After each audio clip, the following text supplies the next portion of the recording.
Terima kasih banyak jemaah sekalian telah ikut membaca ayat suci Al-Quran. Semoga apa yang kita baca tadi Allah berikan kepada kita imbalan setiap huruf yang kita baca. Sehingga nanti menjadi bekal kita setelah kita meninggalkan kehidupan dunia ini. Karena siapapun kita, berapapun umur kita, kita harus selalu siap setiap saat untuk dipanggil oleh Allah SWT. Karena hidup kita dalam kehidupan dunia ini memang sifatnya cuma sementara saja. Kita hanya lewat saja, kita hanya musafir saja, dan kita akan kembali ke sana, karena di sanalah di sisi Allah tempat kita untuk selama-lamanya. Kita teruskan surat Yusuf, surat Nabi Yusuf alaihissalatu wassalam, nomor urutnya 12 di dalam Al-Quran, di dalam mushaf yang kita pegang. Surat ini turun di Mekah, maka dikenal dengan istilah surat Makkiyah. Jumlah ayatnya 123 ayat, dan tadi kita sudah baca sampai ayat 75. Kita ulangi kembali ayat yang ke-70 supaya kita bisa mendapatkan gambaran ayat-ayat sebelumnya sebelum kita lanjut pada ayat yang kita tadi baca.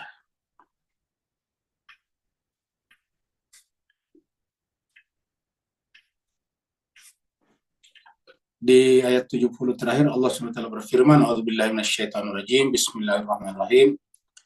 Falamma jahazahum bijahazihim ja'ala siqayah fi rahli akhihi thumma azzana muazzinun ayyatuhal airu innakum lasariqun.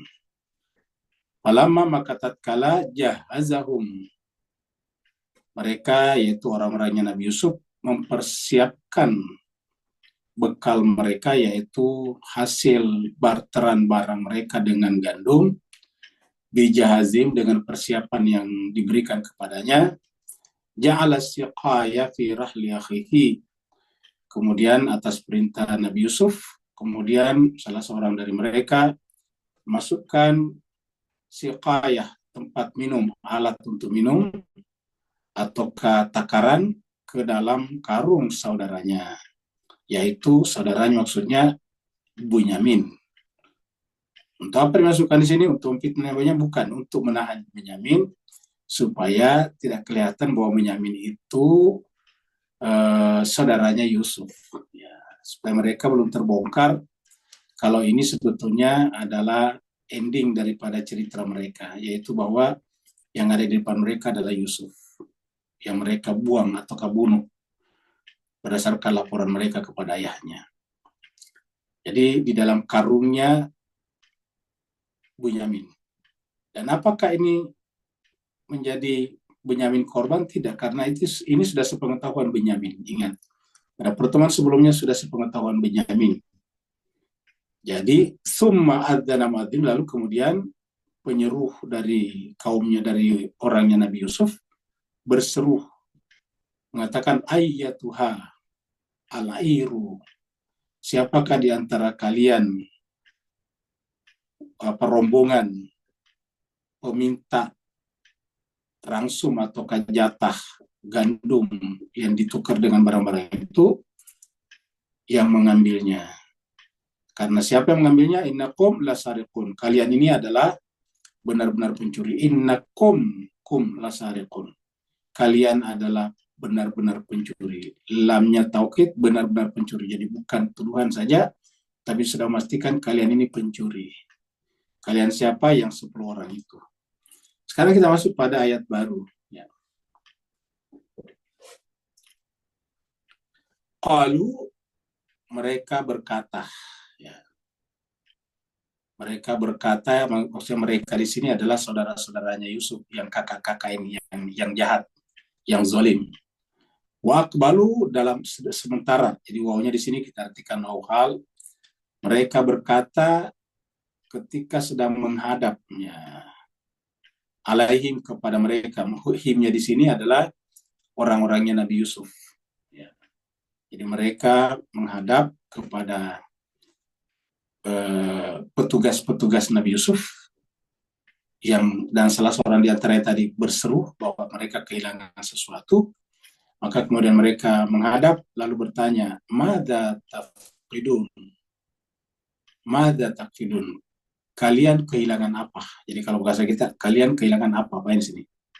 Ya, atau kalau kita udah baca dari sini, gerangan apa yang kalian yang hilang dari kalian? Apa yang hilang dari kalian? Ya. Tafqidun, hilang. Ya. Jadi kata-kata tafqidu, faqada yafqidu itu adalah hilang. Ya. Jadi kata faqada yafqidu itu adalah hilang. Makanya ada pernyataan dari Sayyidina Ali bin Abi Thalib mengatakan, saluni qabla an tafqiduni. Ya. Saluni qabla an tafqiduni. Tanyalah kepadaku sebelum kalian kehilangan aku. Ya. Sebelum Anda kehilangan aku. Jadi tanyalah kepadaku. Kalau dikasih bentuk jamak, saluni qabla an tafqiduni. Ya. Bertanyalah kepadaku sebelum kalian kehilangan aku. Ya. Ini kehilangan apa? Kata mereka. Ya. Jadi kata-kata tafkidu ini kita temukan di dalam Al-Quran juga ada 1-2 ayat ya, termasuk di ayat ini. Ini juga ada di sini nih, ya. Kehilangan. Nah, tapi kita lihat dulu kaitannya dengan ini. Ceritanya juga menghadap. Ya, ini adalah qalu wa aqbalu alaihim. Jadi nanti di akhirat juga kita berhadapan-hadapan seperti ini. Ya, jadi di akhirat itu kita berhadapan-hadapan, saling menyesali, saling menuduh, ya seperti itu. Terjadi diskusi juga, walaupun diskusi itu tidak bisa merubah keadaan. Tetapi setelah semuanya diputuskan, maka terjadilah diskusi yang hangat antara kita dengan yang lain. Terutama yang menjadi sebab atau yang dulu di dunia kita ikuti, yang dulu di dunia mempengaruhi kita. Ingat, kata mempengaruhi kita bukan menetapkan sesuatu pada diri kita. Mempengaruhi itu artinya hanya menyampaikan pendapat yang sedikit mendesak. Persoalan kita sepakat atau tidak sepakat itu adalah tanggung jawab pribadi kita. Makanya dalam kehidupan dunia ini kita tidak perlu bersikeras ataukah berdebat urat leher, berdebat kusir kuda. Karena itu masing-masing kita bertanggung jawab nanti di akhirat. Setiap kita bertanggung jawab atas pendapat kita, sikap kita. Kita lihat dulu di sini. Ya, ini surat As-Saffat. Ya. Contohnya di sini ada kata fa'akbalu. Kapan ini terjadi fa'akbalu di sini? Ketika Nabi Ibrahim merusakkan patung-patung mereka kecuali yang besar. Ya. Yang besar disimpan setelah merusak patung-patung ini, lalu kemudian fa'akbalu ilaihim yazifun. Mereka kemudian datang kepada Nabi Ibrahim, ilahi kepada Nabi Ibrahim. Ya, yazifun pun dalam keadaan bergegas, karena tidak ada yang mereka curigai kecuali Nabi Ibrahim. Karena hanya pemuda yang bernama Ibrahim itulah yang selama ini selalu mewartakan kepada masyarakat di sekitarnya tentang pentingnya menyembah kepada Tuhan yang satu dan bukan kepada berhala-berhala, bukan kepada patung-patung. Nah, maka karena cuma satu yang mereka curigai, maka begitu mereka datang ke kuil mereka dan menemukan patung-patung mereka di sana hancur, maka mereka bergegas menjumpai Nabi Ibrahim. Faqbalu ilaihi yazifun. Qala, tetapi Nabi Ibrahim berbicara duluan karena sudah tahu maksud kedatangannya. Ibrahim berkata, ata'buduna ma tanhitun. Kita kasih bahasa kita, apakah masuk akal kalian menyembah apa yang kalian buat sendiri? Tanhitun itu kalian buat, kalian pahat sendiri. Kita bikin patung itu kan dibikin oleh kita. Patung itu dipahat-pahat. Ya. Jadi patung itu tadinya batu gelondongan. Ya, batu gelondongan itu adalah batu utuh. Lalu kemudian dipahat-pahat. Ya. Berdasarkan imajinasi pemahatnya, pematungnya. Mau dibikin bentuk apa? Satu berdasarkan order. Berdasarkan pesanan. Nah, jadi dibikin. Setelah dibikin, disembah. Nah, maka pertanyaan menarik. Ata'buduna ma tanhitun. Jadi kata-kata menarik. Karena ini sebetulnya kontradiksi, menyembah sesuatu yang kalian pahat sendiri. Ya, kalau kita memahat sendiri baru kita menyembah, hakikatnya menyembah diri kita sendiri. Karena patung ini menjadi patung karena kita, karena saya sebagai pemahat. Maka ata'buduna ma tanhitun. Apakah masuk akal kalian menyembah sesuatu yang kalian buat sendiri, yang kalian create sendiri, yang kalian pahat sendiri? Ya. Ata'buduna ma tanhitun. Ya. Wallahu, sementara Allah, ya, Allah itu yang menciptakan segala-galanya. Khalaqakum, yang telah menciptakan kalian, termasuk tadi patung-patung itu. Wa ma ta'malun, termasuk menciptakan kemampuan kalian memahat. Ta'malun itu perbuatan. Apa saja yang kita buat? Termasuk memahat. Ya. Kita bisa berbuat itu dengan tangan, dengan kaki, misalnya dengan memancing, dengan bertani, dengan memahat. Ini kan pekerjaan, profesi. Jadi Tuhanlah Allah yang menciptakan kalian, menciptakan kita, dan perbuatan kita. Perbuatan memahat, perbuatan mencangkul, perbuatan menanam pohon, perbuatan memanen, perbuatan memancing. Oh, itu perbuatan semuanya. Itu semua dari Tuhan. Jadi Allah menciptakan kalian dan perbuatan kalian. Artinya Allah tidak hanya menciptakan tubuh kalian lengkap dengan tangan dan kakinya, tapi Allah juga menciptakan gerak-gerak yang dimungkinkan oleh tangan, gerak-gerak yang dimungkinkan oleh kaki. Ya. Karena kan kaki tidak bisa bergerak seenaknya sesuai dengan hukum yang Allah tetapkan saja. Ya. Kita bisa mengangkat kaki kita hanya lurus, tidak bisa bengkok ke depan, bisanya bengkok ke belakang. Ya. Karena kalau bengkok ke depan dia patah. Ya. Bisanya bengkok ke belakang, itu artinya tidak bisa kita bengkokkan ke depan, bisa lurus. Ya. Nah itu adalah hukumnya seperti itu. Ya. Nah jadi Allah lah yang menciptakan kalian dan perbuatan kalian, atau apa saja yang kalian perbuat, termasuk membuat patung. Kita inilah yang menyembah. Perbuatan adalah membuat patung. Ketika kita menyembah perbuatan kita, yang menyembah diri kita sendiri. Karena perbuatan ini hanya bisa ada kalau sudah ada penciptaan kita. Kalau kita belum diciptakan sebagai manusia, ya tidak ada perbuatan. Jadi penciptaan dulu, yaitu tubuh, baru dari tubuh itu lahirlah perbuatan. Jadi lebih utama mana? Ini. Tapi kenapa kita ini menyembah ini? Yaitu patung tadinya, atau sesuatu yang dipatung. Ya. Jadi apa yang disampaikan ini adalah masuk akal. Tetapi intinya adalah di situ terjadi akbalu, mereka menghadap. Fa'akbalu ilaihi yazifun, mereka menghadap kepadanya. Dan ini menunjukkan kepada kita bahwa nabi-nabi itu selalu berargumentasi dengan argumen yang bisa diterima dengan akal sehat. Ya.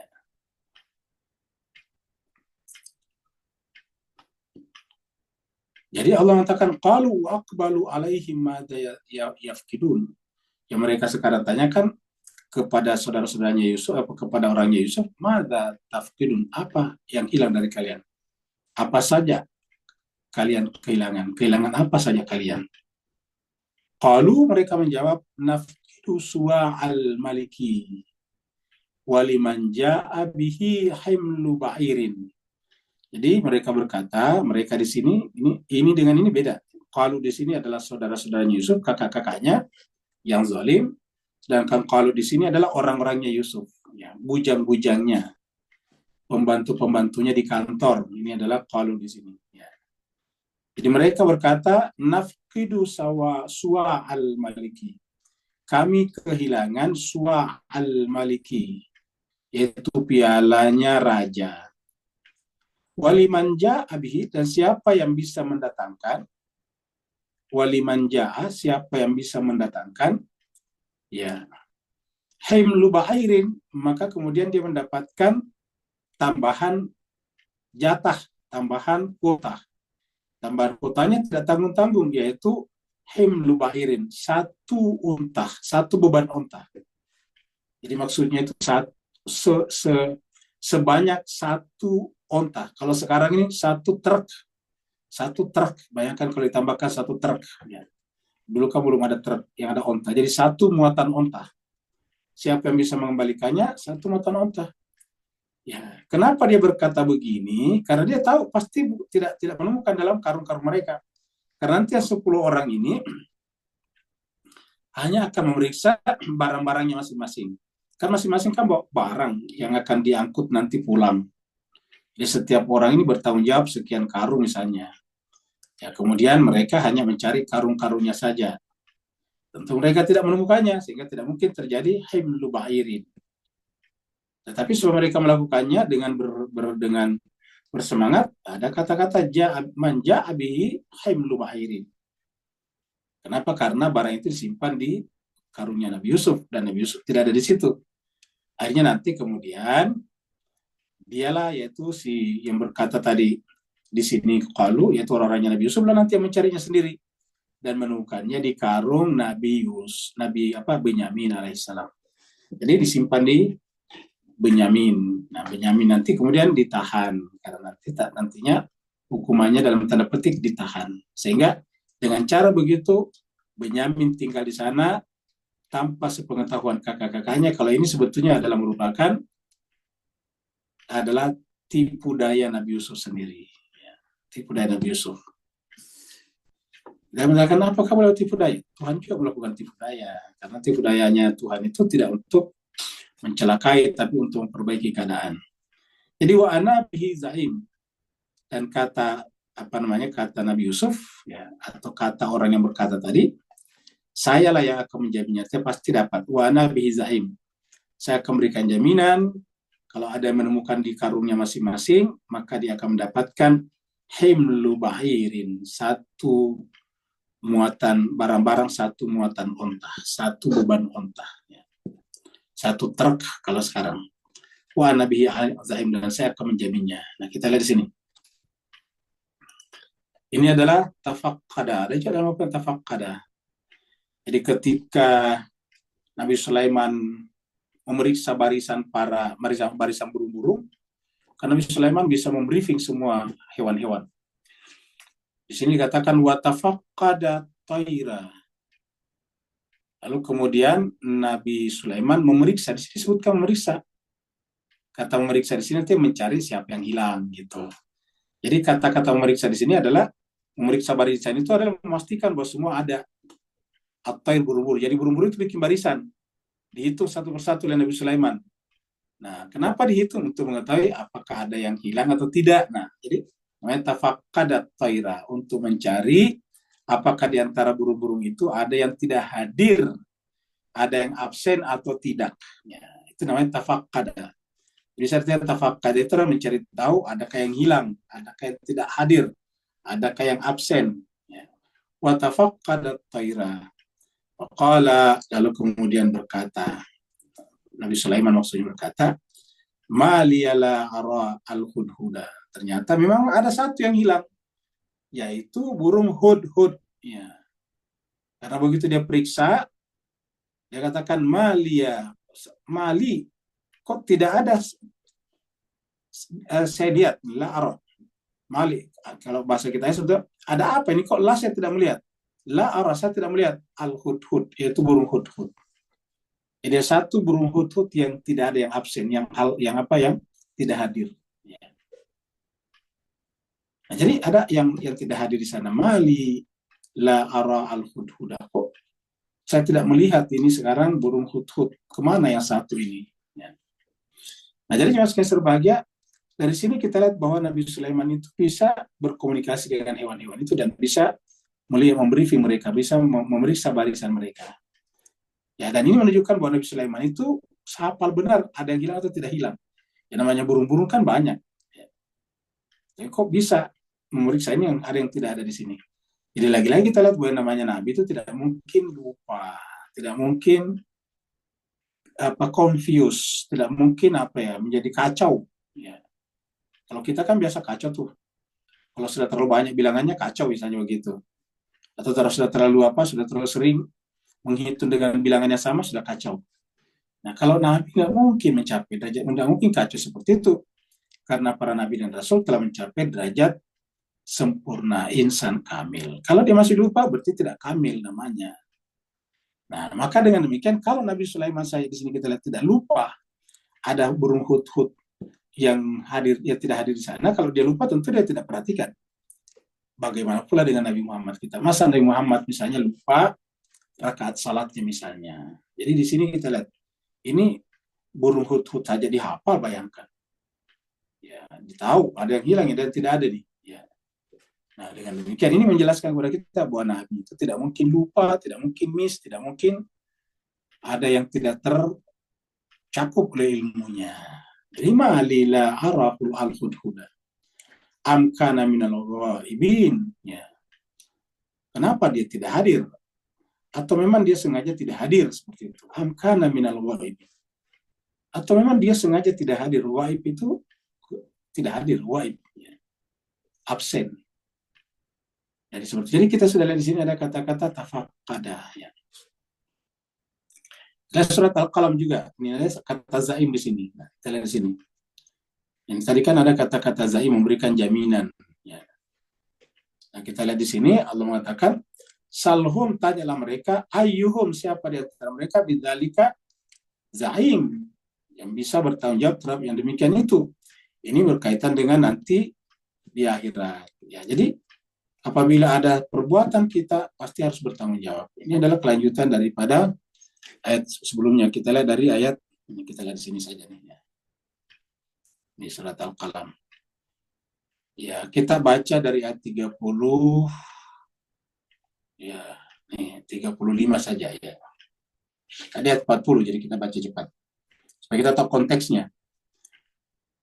Afanaja alul muslimina kal mujrimin. Apakah kami pantas menjadikan orang yang berserah diri, bukan orang Islam di sini, orang berserah diri. Jadi bukan Muslim di sini, bukan orang Islam, orang beragama Islam. Muslim itu berserah diri. Seperti dalam surat Al-Baqarah, wala tamutunna illa wa antum muslimun, itu dia. Ya, itu di surat Ali Imran itu tidak semua orang Muslim, tidak semua orang Islam di situ. Karena dimulai dengan ya ayyuhalladzina amanu taqullaha haqqa tuqatih wala tamutunna illa wa antum muslimun. Jadi orang beriman baru kemudian bertakwa dengan sebenarnya takwa, baru wala tamutunna illa wa antum muslimun. Nah, muslim yang dimaksud sini adalah seperti itu. Apa pantas kami menjadikan orang muslim, orang berserah diri, seperti al-mujrimin, seperti orang yang berbuat dosa, berbuat jahat. Yani, apakah pantas? Itu kita mengatakan tidak pantas. Masa orang yang berserah diri kepada Allah, yang taat aturan, disamakan dengan orang yang melanggar aturan. Malakum kaifatakum. Bagaimana pendapat kalian? Kita simpulkan itu. Bagaimana pendapat kalian? Bagaimana kalian menetapkan hukum akal tentang kejadian ini?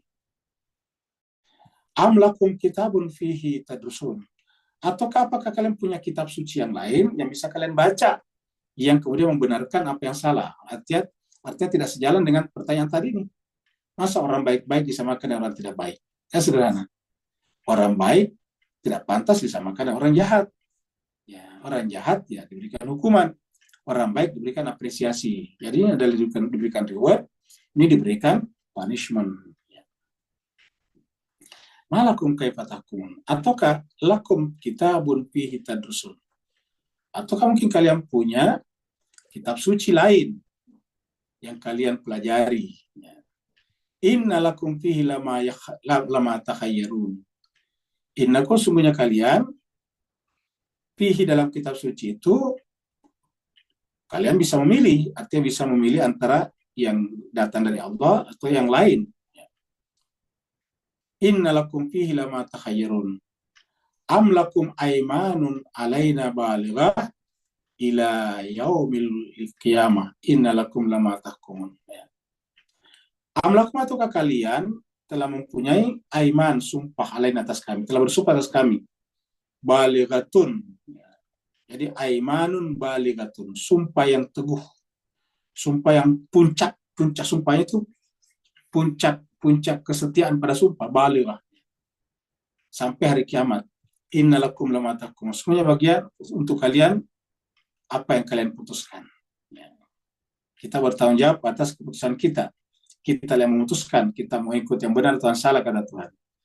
Salhum, tanyalah kepada mereka, ayyuhum, siapa di antara mereka, bidzalika zaim, yang bertanggung jawab. Artinya, kalau kita mengambil keputusan yang salah, siapa yang bertanggung jawab? Ya kita sendiri tentunya. Tapi kalau kita berbuat baik, bukan hanya kita bertanggung jawab, tapi juga Nabi dan Rasul sebagai pembawa kebenaran akan bertanggung jawab, akan memberikan jaminan, namanya syafaat. Yang salah siapa memberikan jaminan? Ya, salhum, tanyalah kalau kepada mereka. Ya. Ditanyalah kepada mereka. Ayyum, siapa di antara mereka yang akan bertanggung jawab, berikan jaminan. Ini kata-kata zaim ada di sini. Jaminan. Jaminan itu kepastian. Ya, jaminan surga berarti kepastian akan masuk surga. Kita lanjut lagi.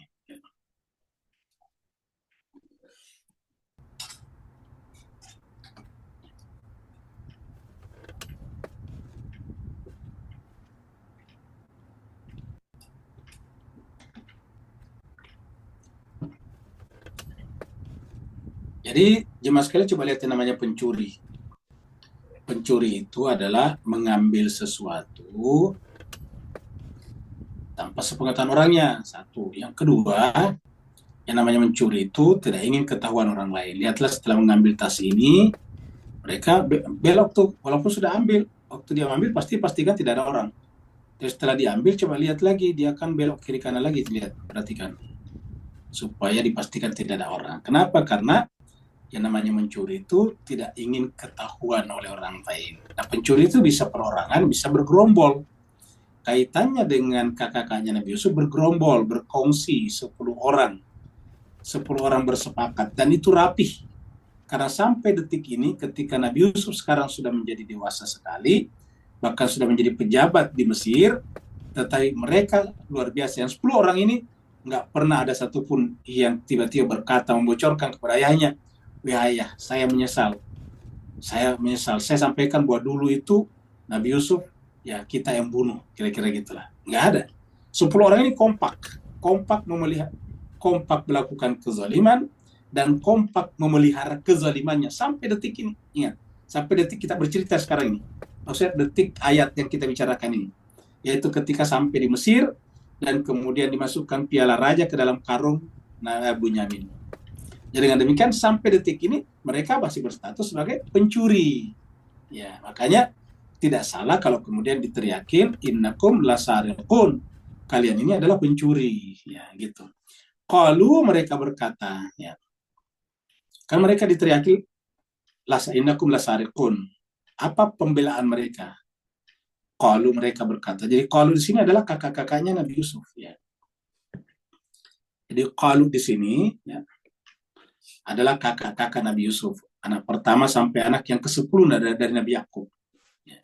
Kalau mereka berkata, tallahi, demi Allah, ya, laqad alimtum ma ji'na litufsida.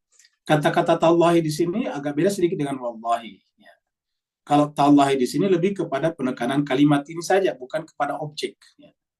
Ya, makanya tallahi ini adalah menambah kekuatan pada taukid. Makanya kalau kita perhatikan dalam Al-Quran, mayoritas atau pada umumnya kata Allah itu belakangnya adalah taukid. Ini laqad, ini taukid. Ya, demi Allah sungguh, ya. Demi Allah sungguh kalian, atau sesungguhnya kalian mengetahui. Kalian itu artinya kepada Yusuf dan orang-orangnya. Demi Allah sungguh kalian mengetahui majidna, bahwa kami datang tidak untuk, tidaknya di sini. Kami datang tidak li nufsida, untuk membuat kerusakan fil ardi, di muka bumi. Wa ma kunna sariqin, dan kami bukanlah pencuri. Kata-katanya adalah ma kunna sariqin. Kami tidak termasuk pencuri. Ya, perhatikan. Kami tidak termasuk pencuri. Nah, kan berarti ini menyangkal sifat mereka. Sifat mereka jelas pencuri. Ya. Ini kan bentuk lampau ini. Bentuk lampau, kami tidak pernah mencuri dari dulu. Kata-kata kuna ini dari kata kana. Ya. Kami bukan pencuri. Artinya dari dulu kami tidak pernah mencuri. Dari dulu itu kami tidak pernah berniat untuk membuat kerusakan di muka bumi. Coba lihat kata-katanya. Ya. Jadi ini lagi-lagi bohong lagi nih. Ini lagi bohong karena yang benarnya kan kami adalah pencuri. Tapi mereka mengatakan ma kunna sariqin. Maka untuk menghilangkan ini kan harusnya terus terang aja. Hilangkan maknya. Harusnya dicoret maknya di sini. Baru kunna sariqin. Mohon maaf, wahai raja, kami memang pencuri. Nah, itu baru berhentilah di situ. Ya. Tetapi mereka tetap menyembunyikan kebohongan kejahatan itu dengan mengatakan wa ma kunna sariqin. Ya. Kami bukanlah pencuri. Nah, ketika mengatakan kami bukan pencuri, lagi-lagi berdusta lagi. Maka dibawain nanti kadhib di sini nih. Ya. Kenapa berdusta? Ya, dia pencuri kok. Yang dicuri tidak tanggung-tanggung, bukan piala raja, ya. Yang dicuri bukan onta, bukan kuda, bukan gajah, bukan gandum. Yang dicuri adalah manusia, adik kandungnya sendiri, bayangkan. Yang adik kandungnya itu disayang oleh ayahnya. Dengan demikian, di sini ada dua hal yang dirusak. Yang pertama adalah merusak hati adiknya dan merusak hati ayahnya. Zalim kepada adiknya, zalim kepada ayahnya. Ya. Jadi zalim kepada dua pihak. Kepada adiknya karena dia buang ke dalam sumur, kepada ayahnya karena dia berdusta, mendustainya, memperdayainya, menipu, memperdayainya dan mendustainya. Jadi zalim kepada dua pihak. Dan itu adalah pencurian. Wa ma kunna sarikin, kata mereka. Kami bukanlah pencuri. Nah, kita lihat di sini jemaah sekalian ya. Penggunaan kata tallahi dalam Al-Quran untuk melihat bahwa kalau tallahi itu bukanlah sumpah seperti kalau kita demi Allah, bukan saya mengambilnya. Itu kalau di sini adalah tallah itu menekankan, kalian kan sudah tahu bahwa kami bukan pencuri, nah gitu. Jadi menekankan, taukid. Nah seperti di sini juga nih. Nah kita lihat surat An-Nahl ini. Ini tallahi laqad itu ini. Ya. Tallahi laqad arsalna. Jadi demi Allah, sungguh arsalna, kami telah mengutus ila umamin, kepada umat-umat min qablika, sebelum kamu. Wazayyana lahumus syaitan, lalu kemudian syaitan membuat indah amalan perbuatan mereka, fahuwa waliyuhum, sementara dia adalah wali mereka, al-yauma walahum adzabun alim, dan mereka mendapatkan azab yang pedih. Ya. Jadi kita lihat syaitan ini akan menjadi wali mereka. Di mana? Di hari kiamat. Di akhir kiamat, wali yang merupakan syaitan ini tidak akan mungkin memberikan syafaat, dan karena siapa yang berwali pada syaitan di dunia, juga walinya di akhirat adalah syaitan, dan syaitan akan meninggalkannya nanti di akhirat. Sehingga walahum adzabun alim. Tapi intinya adalah tallahi di sini ada kata laqad, dan sama dengan tadi juga di sini. Tallahi laqad. Ya. Kalau bukan laqad, biasanya huruf taukid yang lain. Contohnya kita lihat surat Anbiya ini. Wa tallahi la akidanna. Lamnya sih lam taukid. Ya, ini lam taukid. Ya. Makanya diartikan sungguh juga di sini. Ya, itu terjemahnya. Ya. Jadi wa tallahi, demi Allah, la akidanna. Demi Allah benar-benar. Ini di sini dua taukidnya. Pertama lam taukid, kemudian ini nun tasydid, ini taukid juga. Ya, jadi kata syaitan, demi Allah la akidanna. La akidannya, ya, la akidannya seakan membuat tipu daya asnamakum, melalui berhala-berhala kalian, ba'da antualu mudabirin, setelah kalian berpaling ke belakang dari kebenaran, maksudnya. Ya. Bisa juga berarti di sini bahwa Nabi Ibrahim berkata, demi Allah saya akan buat tipu daya kepada berhala-berhala kalian setelah kalian pergi. Ini kata Nabi Ibrahim. Ya. Kalau kita anggap ini cerita Nabi Ibrahim, ya. Ini surat Anbiya, Nabi Ibrahim ketika menasihati kaumnya supaya jangan menyembah berhala, mereka tetap menyembah berhala. Nabi Ibrahim bersumpah dalam hatinya, watallahi laakidanna asnamakum, saya akan membuat perhitungan kepada berhala-berhala kalian, ba'da antuallu mudbirin, setelah kalian tidak ada. Ya. Maksudnya setelah mereka meninggalkan kuil mereka. Ya. Sehingga kemudian faja'alahum juzazan. Setelah mereka berpaling pergi, lalu Nabi Ibrahim menjadikan mereka di sini adalah patung-patung mereka juzaza, terpotong-potong, hancur, terpotong-potong. Yang disisakan siapa? Illa kabira, kecuali yang besar. Kecuali yang besar, illa kabira ini disisakan yang besar, yang terbesar malah, kan gitu. Ya, jadi kalau Nabi Ibrahim berniat untuk merusak, tentu yang besar dirusak. Jadi ini sebetulnya adalah ini yang disebut dengan alat peraga logika. Lahum la'allahum, jadi illa kabira lahum la'allahum ilaihi yarji'un. Jadi Nabi Ibrahim tujuannya apa? Bukan merusak. Ini tujuannya nih. Mudah-mudahan mereka bisa kembali kepada kebenaran. Jadi ingat, tujuannya Nabi Ibrahim adalah mengajari mereka bahwa patung-patung yang mereka sembah itu tidak bisa membela dirinya. Buktinya terpotong-potong. Satu, ini terpotong-potong. Yang kedua, yang besar juga tidak bisa bermanfaat. Kenapa? Walaupun dia paling besar, tidak bisa membela yang kecil-kecil. Dan tidak bisa bahkan menyampaikan siapa yang memoto-moto, siapa yang menghancurkan yang kecil-kecil ini. Jadi si besar ini hanya menjadi diam saja. Kenapa diam? Ya memang patung. Nggak bisa berbuat apa-apa. Nah, jadi harapannya apa? Harapannya la'allahum ilaihi yarji'un. Jadi tujuannya itu, bukan tujuannya untuk merusak. Sama dengan Tuhan menyuruh kita berpuasa, la'allakum tattaqun. Ini la'allahum ilaihi yarji'un. mudah-mudahan mereka kembali lagi kepada Tuhannya. Ya.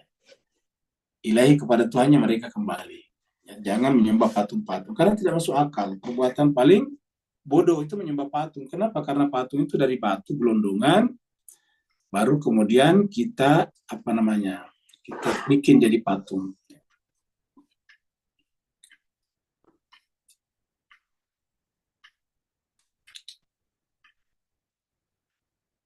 Nah, jadi ini tadi berkaitan dengan uh,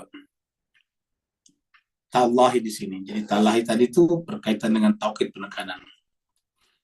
Kalau mereka berkata, ya, mereka di sini yang berkata adalah orangnya Nabi Yusuf ya. Jadi orangnya Nabi Yusuf. Kalau yang di atas ini saudara-saudaranya Nabi Yusuf. Kalau ini orangnya, ingat orangnya dan saudara beda. Ya, jadi ini mereka di atas saudara-saudara Yusuf mengaku kami tidak pernah mencuri, kami bukan pencuri, yang begitu. Sedangkan di sini kalau orangnya Nabi Yusuf, bujang-bujangnya. Kalau mereka berkata, fama jazauhu in kuntum kadhibin. Tapi kalau terbukti kalian berdusta apa hukumannya? Jadi mereka berkata orang Yusuf, fama jazau, apa hukumannya? In kuntum kadhibin, kalau kalian benar-benar berdusta. Ya. Jadi kata-kata dusta di sini, jemaah sekalian berbahagia, adalah penting kita bahas. Nah, coba kita lihat di sini. Ini surat Al-Imran dulu. Ingat yang sekalian berbahagia, ini surat Al-Imran ayat 61 yang kita angkat berkaitan dengan mubahalah, peristiwa mubahalah antara Nabi dan keluarganya dengan pendeta-pendeta Kristiani dari Najran pada saat itu. Yang datang ke Madinah untuk memaksa Nabi untuk mengakui Nabi Isa itu sebagai putra Tuhan. Jadi mereka mengatakan kami siap mengikuti agama kamu Muhammad, tapi kamu juga harus mengakui agama kami, yaitu mengakui bahwa Nabi Isa itu adalah putra Tuhan. Itu saja. Kalau kamu mau mengakui bahwa Nabi Isa itu putra Tuhan, ya kami akan ikut agama kamu. Ya. Tentu Nabi Muhammad tidak bisa seperti itu. Kenapa? Karena toh tidak ada paksaan dalam agama. Mereka datang kepada Nabi kan? Mereka datang kepada Nabi, mereka datang ke Madinah untuk memaksakan kehendaknya bahwa Nabi Muhammad akan punya pengikut yang banyak apabila mengatakan bahwa Nabi Isa itu putra Tuhan. Karena semua pengikut Nasrani akan ikut kepadanya. Faman hajjaka fihi min ba'di ma ja'aka minal ilm. Ayat ini mengatakan, siapa yang membantah atau mendebat kamu berkenaan dengan masalah ketuhanan itu setelah ilmunya kamu sampaikan, ilmunya sudah datang. Apa ilmunya? Di ayat sebelumnya dikatakan bahwa apa alasannya Nabi Isa dianggap jadi Tuhan? Kalau Nabi Isa dianggap Tuhan karena dia adalah tidak punya ayah, hanya punya ibu, maka yang paling pantas jadi Tuhan adalah Nabi Adam. Karena Nabi Adam tidak punya ayah dan tidak punya ibu. Ya. Itu di atas disampaikan. Di ayat 359. Ya. Surat 359. Nah, jadi Nabi Adam tidak punya ayah, tidak punya ibu. Ya. Satu. Yang kedua, kalau kita mengatakan bahwa Nabi Isa itu putra Tuhan karena dia adalah kekasih Allah, maka semua nabi-nabi adalah kekasih Allah Subhanahu wa taala. Nah, maka sudah jelas bahwa nabi itu hakikatnya sama, yaitu sama-sama utusan Allah. Ya. Utusan Allah. Dalam Al-Quran dikatakan, la nufarriqu baina ahadin min rusuli. Kami di Islam tidak membeda-bedakan rasul tersebut. Ya, sama-sama manusia biasa, diangkat jadi utusan Tuhan. Ya. Diangkat sebagai ambasadornya Tuhan bagi kita dalam kehidupan dunia ini. Maka setelah itu mereka masih tetap ngotot, masih tetap bertahan untuk mengatakan Nabi adalah putra Tuhan. Nah itu mengatakan faman hajjaka fihi, siapa yang mendebat kamu berkenaan dengan masalah ketuhanan itu, ketuhanan Nabi Isa, mimba dimaja akan minal ilm, setelah ilmu itu jelas, ya. Setelah argumen itu terang benderang, fakul maka katakanlah ta'alau, marilah nada'u abna'ana, kami memanggil abna'ana, anak-anak kami. Ketika ayat ini mengatakan nada'u abna'ana dalam hadis-hadis yang masyhur, bahwa yang dipanggil adalah Hasan dan Hussein. Abna'ana wa abna'akum. Anak-anak kami dan anak kalian. Anak-anak kami maksudnya anak-anak Nabi Muhammad yang dipanggil siapa? Hasan dan Hussein. Ya. Abna'akum ya tergantung mereka. Wanisa anak, wanisa akum, wanita kami dan wanita kamu. Siapa yang dipanggil ketika mengatakan nisa anak? Yaitu Fatimah Zahra. Ini dipanggil Fatimah Zahra. Wanisa akum ya terserah mereka, karena kan mereka yang datang mendebat Nabi. Wa anfusana wa anfusakum, dan diri kami, diri kalian. Siapa diri kami di sini? Yaitu Ali bin Abi Thalib. Ya, jadi sini Hasan Hussein, di sini adalah Fatimah, di sini adalah Ali bin Abi Thalib karramallahu wajhah, yang dianggap sebagai diri kami dan diri kalian. Diri kami. Jadi ketika menyebut Ali, menyebutkan diri kami. Jadi wa anfusana wa anfusakum. Cuma setelah itu, setelah berkumpul, kami berkumpul, Hasanul Hussein ada, dan ternyata ada pada saat itu, sudah didatangkan oleh Rasulullah, bersamanya ada Ali, ada Fatimah, ada Hasan Hussein. Nah, kemudian nabtahil kita bermubahalah. Nabtahil itu mubahalah, dari kata bahalam, itu bahalah, bermubahalah. Nabtahil kita bermubahalah. Fanajal, apa isiannya, apa isi mubahalahnya, apa isi supaya fanajal laknatullahi alal kadzibin, meminta kepada Allah untuk melaknat siapa saja di antara kita yang berdusta. Ya, kalau saya berdusta, Anda dilaknat, saya dilaknat. Kalau Anda berdusta, Anda dilaknat. Fanaj'al laknatallahi alal kadzibin. Semoga Allah melaknat orang yang berdusta di antara kita. Nah, jadi kita sudah lihat yang sekitar terbagi ini adalah berkaitan dengan mubahalanya Nabi, dan ini berkaitan dengan siapa? Dusta. Jadi orang berdusta itu apa? Laknat Allah. Ini. Fanaj'al laknatallahi alal kadzibin. Laknat Allah akan ditimpakan kepada orang berdusta. Jadi kalau orang berdusta, laknat Allah ya. Jadi kata-kata laknatnya di sini kepada yang berdusta. Jadi penekanannya di sini pada berdusta, tidak menyampaikan kebenarannya di situ. Ya. Al-Kadzibin. Kita lagi di sini nih. Surat An-Nur ini juga kita lihat ini. Kalau surat An-Nur ini berkaitan dengan hukuman perzinahan.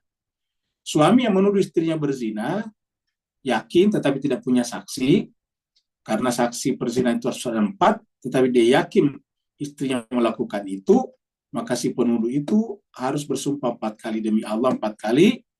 Baru kemudian yang kelima, wal khamisatu, yang kelima, anna, bahwasanya laknat Allah alaihi, atasnya, atas si suami ini, ingkana minal kadhib, kalau dia berdusta. Ya. Jadi, laknat Allah kalau dia berdusta, ingkana minal kadhib. Begitu ya, tentu di sana laknat Allah kalau dia berdusta. Kalau istrinya berdusta, ya laknat Allah. Kalau saya berdusta, laknat Allah. Siapa saja di antara keduanya berdusta. Sama tadi dengan Nabi Muhammad di sini, surat Al-Imran. Ya. Kalau Nabi berdusta, ya laknat Allah baginya. Kalau mereka berdusta, laknat Allah baginya. Gitu. Ini sama nih. Laknat Allah ya alal kadhib, ini mirip. Ya. Laknat Allah alaihi in kana minal kadhib. Jadi intinya adalah dusta itu mengundang laknat Allah. Anna laknatallahi alaihi in kana minal kadzibin. Kalau dia berdusta, ya laknat Allah baginya. Kita teruskan lagi di sini. Jadi inilah kaitannya dengan kadzibin di sini. Ayat terakhir.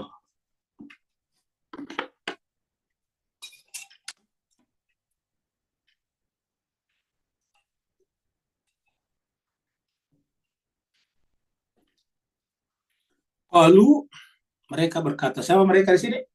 Kakak-kakaknya Nabi Yusuf ini. Kakaknya bukan orangnya Nabi Yusuf, tapi kakaknya. Ya. Jadi kakak-kakaknya Nabi Yusuf yang jahat itu, yang zalim itu, mengatakan jasanya atau kebalasannya, hukumannya adalah man wujida fi rahlihi fahuwa jazahu. Siapa yang ditemukan di dalam karungnya piala raja itu, fahuwa jazahu, maka dialah yang menerima balasannya, menerima hukumannya, menerima balasannya, imbalannya. Ya. Coba lihat mas kita kan ini indah sekali sebetulnya kalau kita renungkan ini. Ya, bagaimana caranya agar Nabi Yusuf melempar satu kali tetapi kena beberapa objek. Ibaratnya melempar satu kali tapi beberapa mangga yang jatuh. Ya. Kalau melempar mangga. Ya. Jadi melempar satu kali, apa pelemparnya? Satu, masukkan piala ke dalam karung. Nah, dengan masukkan piala dalam karung, kemudian mereka ingin menyampaikan kepada kakak-kakaknya bahwa mereka itu adalah pencuri yang sesungguhnya. Itu pencuri yang sesungguhnya. Walaupun mereka sangka, tapi pasti hati nuraninya tahu kalau dia pencuri. Karena sampai detik ini dia tahu bahwa kalau dia mencuri Nabi Yusuf dari ayahnya. Ya, seperti itu. Yang kedua, dia tahu kalau dia berdusta. Dia tahu berdusta kalau sampai sekarang dia tidak pernah menyampaikan secara jelas kepada ayahnya kalau Yusuf itu sebetulnya dibuang ke sumur, bukan dimakan serigala. Ya. Nah, jadi kan satu melempar. Ya. Yang kedua, dengan masukkan piala raja ke dalam karung, itu apa yang terjadi? Yusuf punya alasan untuk menahan saudaranya, punya alasan untuk menahan. Kata menahan di sini bukan memenjarakan, menahan, menyimpan, tidak kembali lagi ke sana. Kenapa? Karena ini tidak bisa dipercaya saudara-saudaranya ini. Ya, tetap disimpan di sini selamat tanpa sepengetahuan mereka. Ya, tanpa sepengetahuan mereka. Ya. Jadi simpan di sini. Yang ketiga, dengan cara seperti ini, ya Yusuf tidak berhak, Benyamin tidak berhak dihukum. Kan dia bukan berbuat. Dia tidak berbuat. Jadi jelas ini hanya cara saja. Ini cara. Cara bagaimana caranya agar pernyataan kalian itu pencuri sampai, bagaimana cara pernyataan bahwa mereka itu dusta sampai, bagaimana caranya agar Benyamin bisa tetap bersama dengan Nabi Yusuf. Ya, tanpa sepengetahuan mereka. Nah, inilah satu perbuatan, yaitu menyimpan di dalam di dalam karung, tetapi tujuannya banyak. Kalau kata orang, satu kali menarik dayung, 2-3 pulau terlampaui. Jadi satu kali menarik dayung, tapi 2-3 pulau terlampaui. Nah, seperti inilah. Satu kali membuat tipu muslihat, maka kemudian ada 2-3 tujuan yang tercapai. Ya. Jadi mereka sendiri mengatakan, kadzalika najzi minaz zalim, artinya bahwa kalau orang zalim harus dihukum, kamu gitu ini. Ini lagi pernyataan ini dari mereka sendiri nih, dari mereka ini. Mereka mengatakan bahwa kalau dia zalim harus dihukum, kamu gitu. Ya. Nah, sekarang pernyataan ini sebetulnya secara hakikat ditujukan kepada mereka, bukan kepada Benyamin. Kenapa? Lah Benyamin tidak ngapa-ngapain. Ya. Ngapain? Benyamin kan tidak zalim. Kenapa? Sejak dari awal ketika karung-karung itu diisi, Benyamin sudah tidak ada di sana. Jadi tidak mungkin dia masukkan barang itu ke dalam karung, kan begitu. Ya. Yang kedua, barang ini benda itu ada di dalam karungnya Yusuf. Jadi juga bukan memfitnah yang 10 orang ini, buktinya tidak ada di sana kan. Ya. Jadi kalau seandainya dimasukkan ke karung mereka yang 10 orang, tentu itu seperti ada unsur fitnah di sana. Ya, tapi tidak dimasukkan ke karung mereka. Yang kedua dimasukkan ke dalam karungnya Yusuf. Nah, Yusuf tidak ada dari awal di situ, pasti bukan dia masukkan. Ya. Tetapi sudah keluarlah pernyataan mereka, kadzalika najzi az-zalimin. Begitulah harus diberikan imbalan. Ya. Kata-kata di sini, kadzalika najzi az-zalimin, begitulah caranya Tuhan memberikan balasan kepada orang zalim. Bisa juga mereka berkata, begitulah kami kalau memberikan balasan kepada orang zalim. Orang zalim itu harus dihukum. Nah, jadi mereka memberikan pernyataan bahwa orang zalim seperti dirinya harus dihukum. Jadi aslinya seharusnya mereka dihukum. Ya. Seperti itu.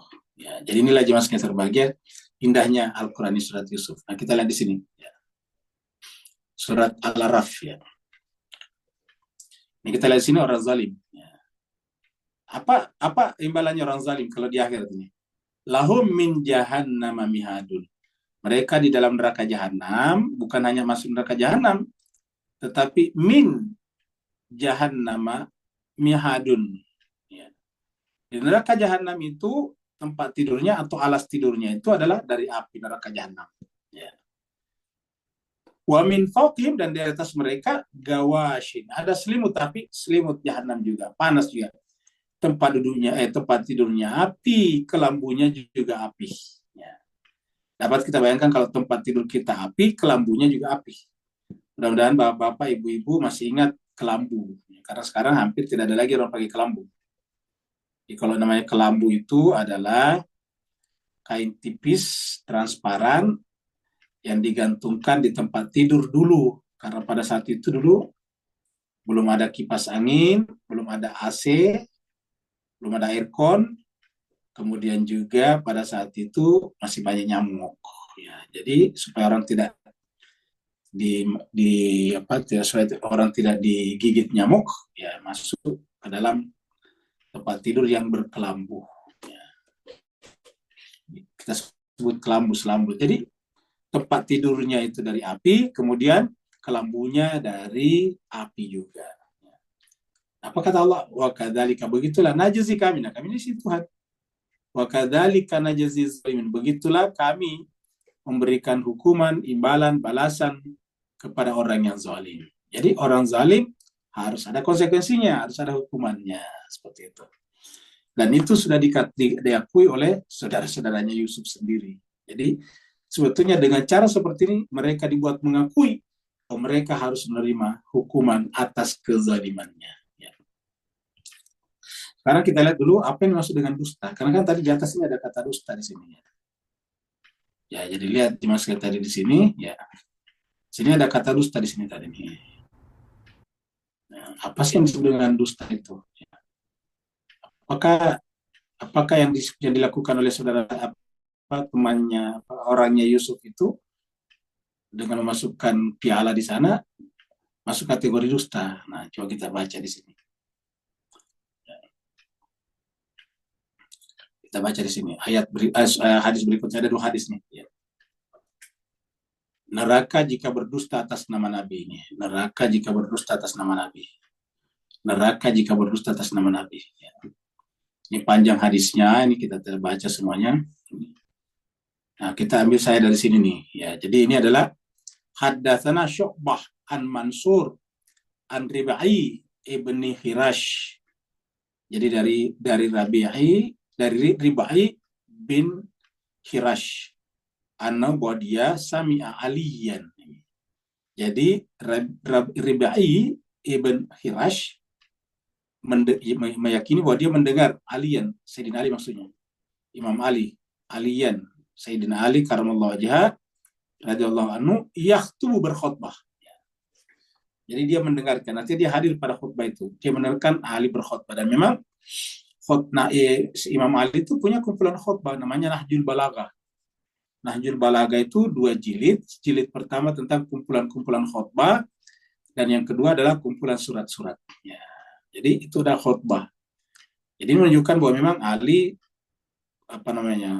paling setiap Jumat mengisi khutbah pada zamannya. Tidak pernah diwakili. Ya.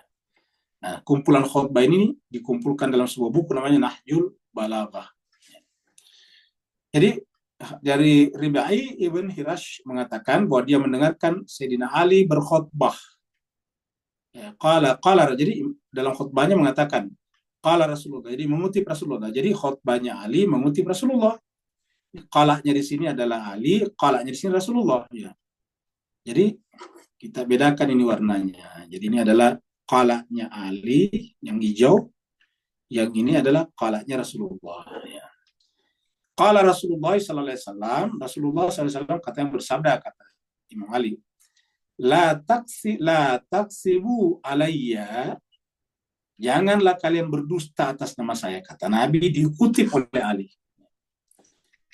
La taksibu alayya, kamu jangan berdusta alayya kepada saya, atas nama saya. Fa'inau, karena sesungguhnya may yaktib alayya, siapa yang berdusta atas namaku, yalijin nar, dia akan masuk ke dalam neraka. Nah, ini makanya kita di sini terutama Al-Fakir ini berhati-hati kalau mencari hadis seperti ini. Karena kan hadis artinya kita alamatkan kepada Nabi. Bisa saja sanadnya benar. Ya, tetapi kan matanya harus kita lihat. Ada mengatakan kalau salah nanti ya pembuat hadis itu yang salah. Yang nggak seperti itu dalam Al-Quran, karena kita diberikan akal. Al-Quran mengatakan afala taqilun, kenapa tidak menggunakan akal? Kita dituntut untuk menggunakan akal dalam membaca apapun juga, termasuk baca hadis. Bahkan baca Al-Quran kita baca pakai akal, kalau enggak ya susah kita memahami Al-Quran dengan benar. Jadi Nabi mengatakan, la taksibu alayya, janganlah berdusta atas nama saya. Atas nama Nabi kan berarti atas nama agama. Fa'innahu may yakdzib, karena sungguhnya siapa yang berdusta alaihi atas nama saya, yali jinnar, maka dia akan masuk ke dalam neraka. Tentu kita berlindung dari Allah dari hal seperti ini. Hadis riwayat Muslim, hadis nomor 2. Jadi di urutan kedua kalau kita buka Muslim yang tebal itu dia nomor 2. Hadis riwayat Muslim nomor 2. Satu lagi. Nah, tidak menyampaikan kebenaran itu dusta namanya. Ingat, yang disebut dusta itu tidak selamanya tidak menyampaikan kebenaran. Tidak menyampaikan kebenaran kan terkadang orang mengatakan dusta. Dusta kenapa? Karena tidak menyampaikan kebenaran. Ada unsur benarnya, tetapi tidak semua perbuatan tidak menyampaikan kebenaran disebut dusta. Ya. Mana hadis ini? Dari hadis Imam Muslim juga. Nomornya 4717, 4717. Di sini juga apa namanya panjang ini. Ya, ini hadisnya panjang, kita ambil dari isinya saja. Ya.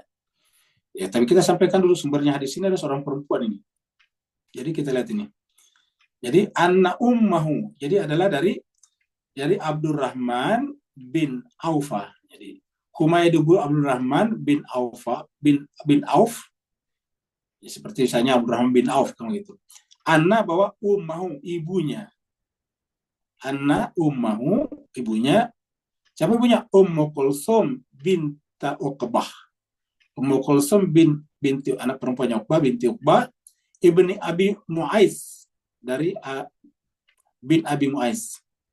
Wakanat dan dia Ummu Kulsum ini minal muhajirat di antara muhajirin awal orang muhajirin awal. Ya, jadi termasuk al muhajiratil awal allati bayatnan nabiyya yang berbaiat kepada Rasulullah.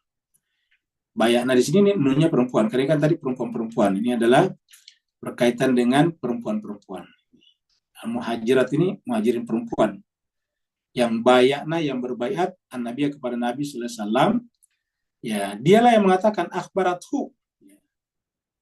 Mengabarkan kepada tadi Ibn Auf ini anna bahwasanya Ummu Kulsum ini mendengarkan sami'at. Jadi sami'at Rasulullah sallallahu alaihi wasallam wa huwa yaqul, dia mendengarkan Rasulullah SAW ketika berkata. Jadi ketika Nabi berkata atau berbicara, Nabi mengatakan laisal kadzabu alladzi yuslihu bainan nasi wa yaqulu khairan wa yamni khaira. Ya. Jadi laisal kadzab, bukanlah orang yang berdusta. Bukanlah pendusta katanya. Laisal kadzab, bukanlah pendusta. Alladzi, orang yang yuslihu bainan nas, yang berniat untuk mendamaikan manusia. Kalau kita mendamaikan manusia kan tidak boleh menyampaikan yang buruk kepada yang satu. Misalnya dua orang A, B ribut. Untuk mendamaikan kan kita harus tahu masalahnya. Tentu kita datang secara pribadi dulu kepada A. Ya, apa sih masalahnya? Kok bisa sampai begini? Diceritakan semuanya kan, termasuk keburukan si B. Kita datang kepada B lagi, apa masalahnya? Nah, kalau si B tanya kita apa yang dikatakan di sana, kita sampaikan semuanya, itu bukan mendamaikan, namanya mengadu domba. Ya, ingat. Jadi ketika tidak menyampaikan kebenaran kepada si B dari A, itu bukanlah pendusta namanya. Kenapa? Niatnya, nawaitunya adalah yusleh, mendamaikan. Yusleh bainan nas. Jadi bukanlah dusta namanya kalau niatnya untuk mendamaikan di antara manusia. Kan kalau orang mau didamaikan itu biasanya dua-duanya emosional. Kita datang ke A, dia misalnya marah dengan bahasa yang sangat marah, menggunakan kata-kata yang buruk kepada si B. Begitu nanti kalau kita datang kepada si B, menggunakan kata-kata buruk kepada tentang si A. Nah, kalau kita sampaikan, nah ini menjadi tambah ribut nantinya. Nah, jadi berdasarkan hadis ini, laisal kadzabu alladzi yuslihu bainan nas. Bukanlah al-kadzab namanya kalau niatnya untuk mendamaikan di antara manusia. Satu. Yang kedua, dan juga bukan al-kadzab wa yaqulu khairan. Kalau dia berkata yang baik-baik. Kita kan tidak boleh berbicara tentang keburukan orang, aib orang misalnya. Kalau kita tidak bicarakan aib orang, itu bukan berdusta namanya. Ya. Ingat, tidak menyampaikan aib orang, itu bukan berdusta namanya. Ya. Karena kita tidak boleh menyampaikan aib orang lain. Walaupun kita tidak tahu, ingat, walaupun kita tahu walaupun kita tahu, tetap tidak boleh menyampaikan aib orang lain. Oleh sebab itulah kalau kita berbicara tentang orang lain, yang baik-baik saja. Wa yaqulu khairan. Ingat hadis Nabi yang lain. Apa hadis Nabi yang lain mengatakan? Man kana yu'min billahi wal yaumil akhir falyakul khaira au liyasmut. Siapa di gerangan di antara kalian yang beriman kepada Allah dan hari akhirat, hendaklah berkata yang baik-baik saja. Kalau tidak mampu, lebih kan diam itu artinya apa? Tidak mengatakan yang buruk. Jadi man kana yu'min billahi wal yaumil akhir falyakul khairan aw liyasmut. Siapa yang beriman kepada Allah dan hari akhirat, hendaklah dia berkata yang baik-baik. Kalau enggak, ya lebih diam. Maka di sini katakan wa yaqulu khairan, dan berkata yang baik-baik. Wa yamni khaira, dan juga menjalin hubungan baik. Kalau kita yang menjalin hubungan baik dengan orang, tidak boleh bicarakan keburukannya, walaupun kita tahu ya. Ingat, walaupun kita tidak tahu dan tidak bicarakan keburukan orang walaupun kita tidak tahu, bukan berdusta namanya. Jadi dengan demikian tidak menyampaikan keburukan, tidak menyampaikan kebenaran, tidak otomatis berdusta namanya. Ya, seperti itu. Tidak menyampaikan kebenaran, tidak otomatis berdusta atau al-kadzab namanya. Al-kadzab itu adalah ketika kita tidak menyampaikan kebenaran dan itu merugikan hak-hak orang lain. Kita ambil pulpennya orang, tanya, kamu yang ambil pulpen saya? Tidak, nah itu berdusta namanya, karena merugikan orang yang ngambil barangnya orang. Iya. Orangnya juga pusing 7 keliling. Dia cari kemana-mana, padahal kita tahu ada di dalam saku kita. Kasihan kan orang itu. Sudah putar kemana-mana, hubungi mana-mana, akan datang kepada polisi, padahal kita sudah tahu. Nah, itu namanya berdusta, itu yang disebut dengan al-kadzab. Ya, seperti itu. Ya. Ataukah misalnya mengaku menerima dari Nabi, padahal tidak ada dari Nabi, dan baru dianggap ini sebagai ajaran agama. Nah, ini lebih parah lagi. Ini tadi hadis sebelumnya. Ya. Nah, jadi dengan demikian bukalah al-kadzab apabila berniat untuk mendamaikan manusia, berkata yang baik-baik, ataupun menjalin hubungan dengan manusia. Seperti itu. Hadis riwayat Muslim 4717. Mudah-mudahan pembahasan kita pada kesempatan kali ini yang startnya dari cerita Nabi Yusuf bisa menginspirasi kita begitu indahnya Al-Quran, dan Al-Quran itu benar-benar rasional sekali. Cobalah lihat itu tadi. Bagaimana caranya dengan satu perbuatan memasukkan piala raja ke dalam karung Benyamin, tetapi semuanya terungkap. Ya. Mereka akhirnya mengakui bahwa orang zalim harus dihukum. Ya. Mereka kemudian berdusta lagi, menunjukkan bahwa kedustaan untuk menutupinya dengan kedustaan lagi. Itu yang mengatakan kami bukan pendusta, padahal mereka jelas-jelas pendusta. Kami bukan pencuri, padahal mereka jelas-jelas pencuri. Tetapi orangnya Nabi Yusuf memasukkan piala juga tidak memfitnah. Kenapa? Bukan kepada apa namanya piala-piala, bukan kepada karung-karung mereka, bukan kepada karung saudara Yusuf yang nomor 1 sampai nomor 10, tetapi kepada karungnya Nabi, kepada Benyamin. Apakah ini berdusta? Bukan. Kenapa? Karena orang semua tahu bahwa Benyamin tidak ada di sana, otomatis pasti bukan dia masukkan di situ. Ya.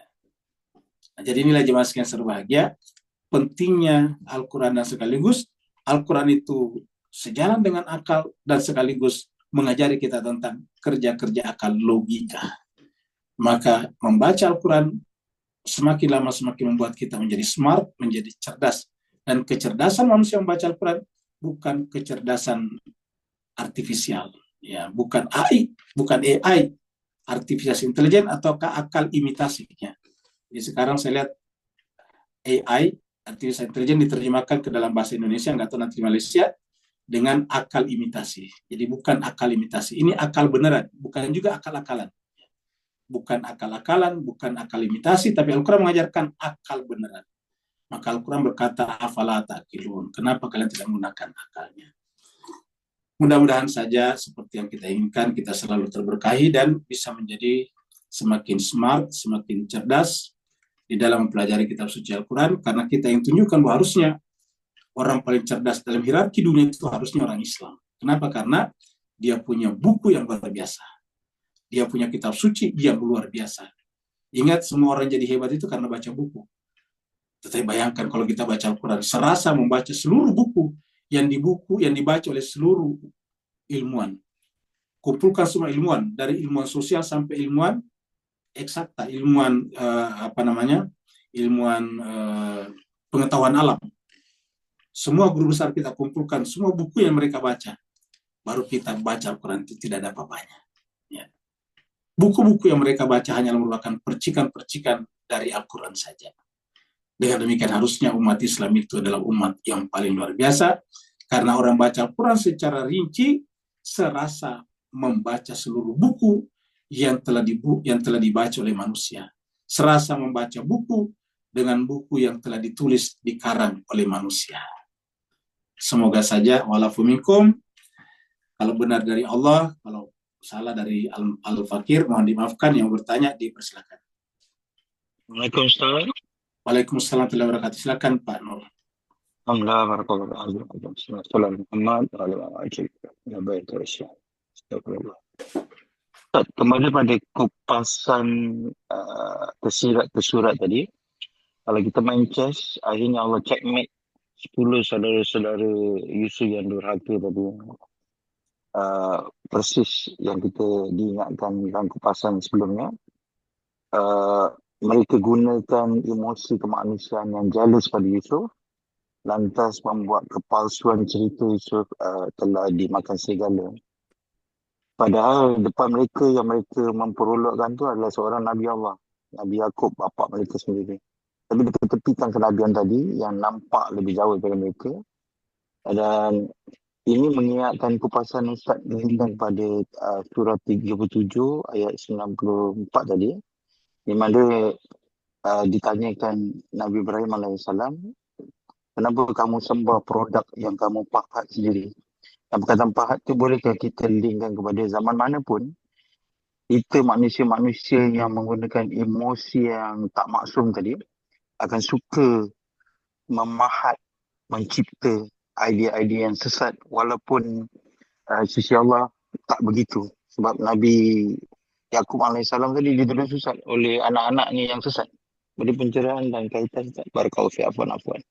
Baik, terima kasih banyak Pak Nur. Jadi cuma sekian sebagai kita sampaikan dulu bahwa Yakub ini disebut dengan Nabi dan Rasul sekaligus.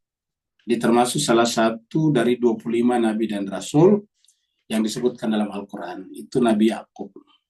Satu. Yang kedua, karena dia berstatus Nabi, maka ilmunya pasti dari Allah. Nabi itu kan artinya ilmunya dari Allah. Karena Nabi artinya pembawa berita, pembawa ilmu dari Allah kepada manusia. Yang kedua, yang ketiga, dia adalah Rasul. Dan karena dia Rasul, menyampaikan kepada manusia. Otomatis Nabi Yakub adalah pengajar, guru kepada manusia di sekitarnya. Nah, tentu yang pertama adalah keluarganya, anak-anaknya. Karena tidak mungkin Nabi mendahulukan orang lain daripada anak-anaknya. Tidak mungkin Nabi melanggar ayat yang mengatakan ku anfusakum wa ahlikum nar. Walaupun ayat ini kita temukan dalam Al-Quran, tetapi ini pasti ada pada semua Nabi. Ayat ini pasti diturunkan kepada semua Nabi, yaitu semua Nabi harus ku anfusakum wa ahlikum nar. Jagalah dirimu dan keluargamu dari api neraka. Jadi Nabi Yakub pasti memulai dari dirinya dan keluarganya. Ku anfusakum wa ahlikum nar. Jadi anak-anak Nabi Yakub pasti akan dididik dengan baik. Nah, pertanyaan kenapa ada anak-anak Nabi Yakub bahkan banyak 10 orang yang seperti itu zalim luar biasa. Dari 12 anaknya 10 zalim, hanya 2 yang tidak zalim. Ya. Kenapa bisa seperti ini? Nah, ini menunjukkan bahwa yang namanya kenabian, kerasulan itu pun juga adalah merupakan kerja keras, ikhtiar.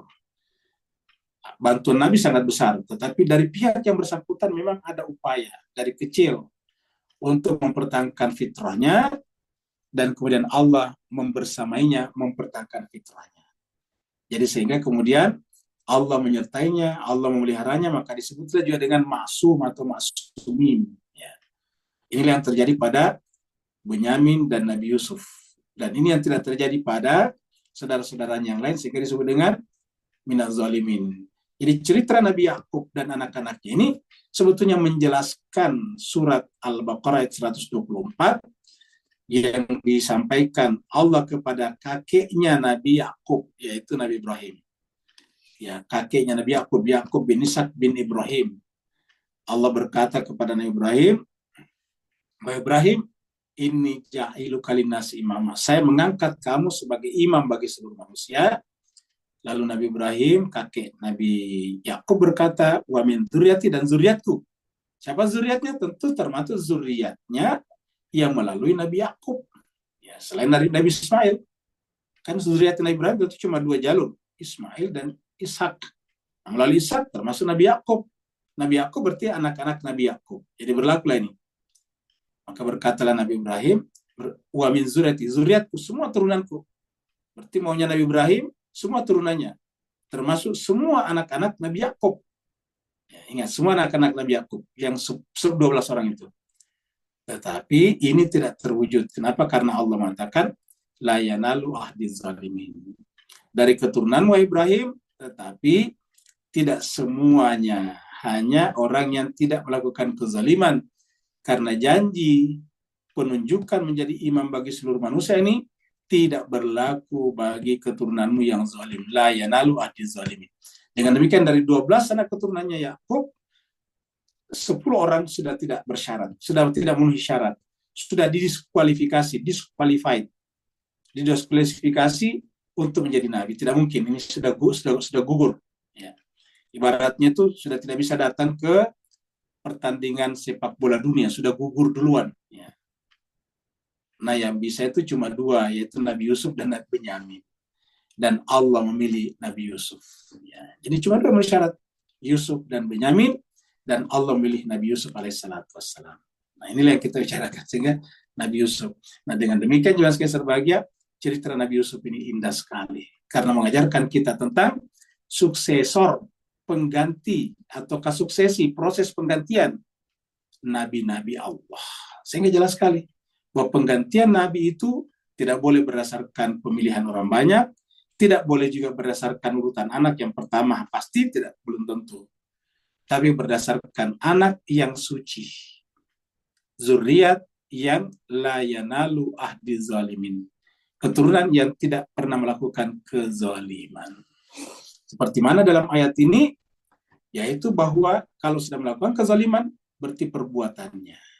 Ya, perbuatannya sudah cacat.